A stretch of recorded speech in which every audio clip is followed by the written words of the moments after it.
Hello guys, good morning. Welcome to my vlog. Ayan, dito tayo sa ating mga tanim na papaya.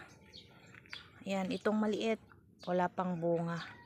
Pero malapit na siyang magbulaklak.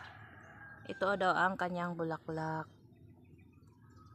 At ito na rin yung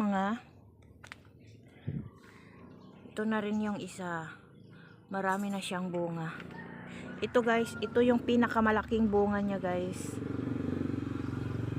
Kaya ganito siya bilog. Pang-export.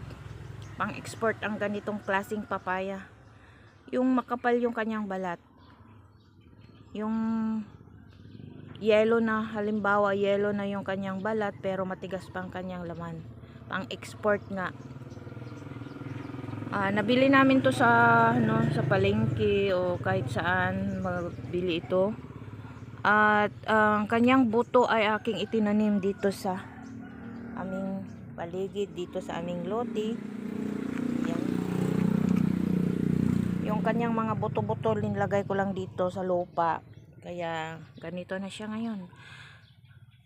O, diba? Marami siyang bunga. O, marami siyang bunga. O, yan. O, dalawang puno ito guys. Ayan, yung isa. So, balang araw ay meron na tayong hihintayin na kanyang bunga. Dito na siya mahinog. So, libre na. Hindi na tayo makabili ng bunga. Mahal kaya ang kilo nito guys. Parang tag 29 yata yung kilo nung binili namin ito.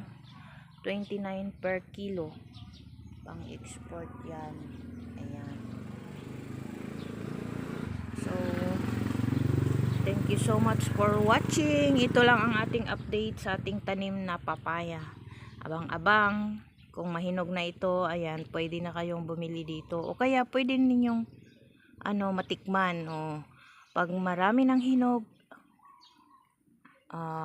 mamasyal lang kayo dito para tikman natin ang mga bunga.